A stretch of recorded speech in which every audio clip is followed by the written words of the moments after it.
নিজের গড়ে নিজেই চাপে অধীর। লোকসভা ভোটে বহরমপুর কেন্দ্রে বিজেপির প্রার্থী ডক্টর নির্মল কুমার সাহা। সেটাই কি চাপ বাড়াচ্ছে বহরমপুরের 5 বারের সাংসদকে?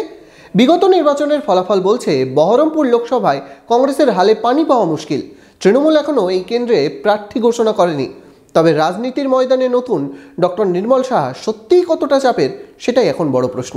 মনোবীক্ষণ পলিক্লিনিক, চিকিৎসার জগতে এক দশক। এখন এখানে সব বিষয়ে ডাক্তারবাবু একসাথে তলায়। ফোন করুন 7477799515 এই নম্বরে। তিনি খ্যাতনামা সার্জন। মুর্শিদাবাদের খড়গ্রামে কর্মজীবন শুরু করে দীর্ঘ সময় কাজ করেছেন ডোমকল মহকুমা হাসপাতাল থেকে বহরমপুরে।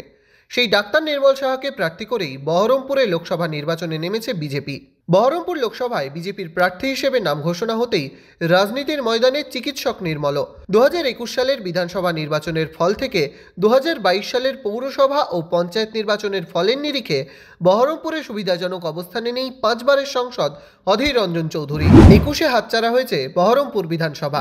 শুধু বহরমপুর নয়, 21-এর ভোটে অধীরের লোকসভা কেন্দ্রে বাকি 6 বিধানসভার সবকটি দখল করেছে তৃণমূল। কংগ্রেস শূন্য। বহরমপুরে আসন জিতেছে বিজেপি। বাকি 6 আসনেও দ্বিতীয় স্থানে উঠে এসেছে বিজেপি। বামেদের সাথে সমঝোতার কথা বললেও এখনও সমঝোতা চূড়ান্ত হয়নি। বহরমপুর লোকসভা কেন্দ্রে একদিকে তৃণমূলের ভোট ব্যাংক, অন্যদিকে গেরুয়া শিবিরের বাড়বাড়ন্তে বেশ নড়বড়ে অধীরের আসন। রাজনৈতিক মহলের দাবি, ডাক্তার নির্মল সাহাকে প্রার্থী করে বাড়তি চাপ তৈরি করল বিজেপি। একদিকে চিকিৎসক হিসেবে সুনাম, অন্যদিকে সামাজিক ব্যক্তিত্ব হিসেবে তার পরিচিতি, আর তার উপরে বহরমপুর শহর থেকে গ্রামে বিজেপির শক্তি বৃদ্ধি। এই 3 সূত্রেই খেলায় নেমেছে বিজেপি। 2019-এর নির্বাচনে অধীরের জয়ে বড় ভরসা ছিল বহরমপুর বিধানসভা। এবার স্থানীয় চিকিৎসককে প্রার্থী করে বহরমপুরের ভোটে ভাগ বসাতে চাইছে বিজেপি। সোমবার বহরমপুরে কর্মী সভা করে বিজেপি। সেখানে কর্মীদের ভোকাল টনিকও দেন তারা।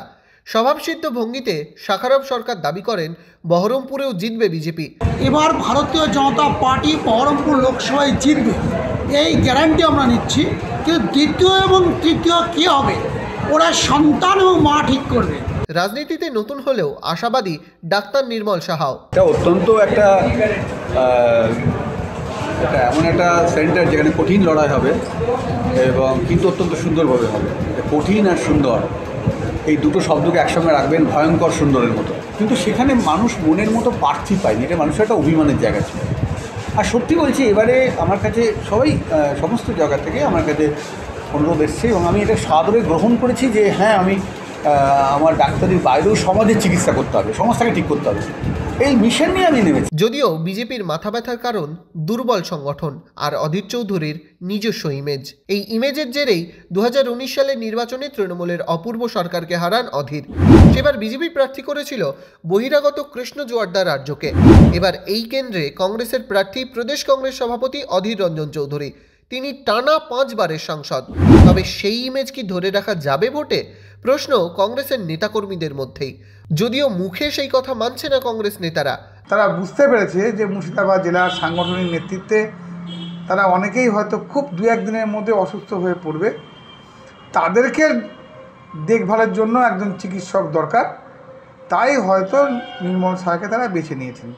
জেতার জন্য, হারার জন্য এই মানসিকতা নিয়ে বিজেপি শীর্ষস্থানীয় নেতা তাদেরকে টিকিট দেননি। কংগ্রেসের কোনো যায় আসে না।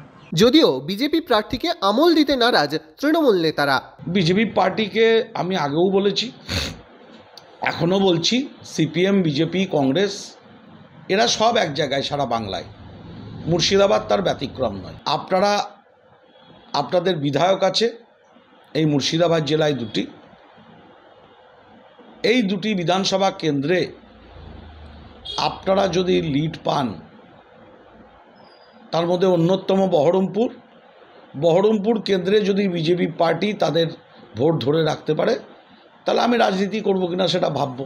এখনও এই কেন্দ্রে প্রার্থীর নাম ঘোষণা করেনি তৃণমূল কংগ্রেস। সেই নাম ঘোষণা হলেই ছবিটা পরিষ্কার হবে বলে দাবি রাজনৈতিক মহলে। Bureau report, imagine community media.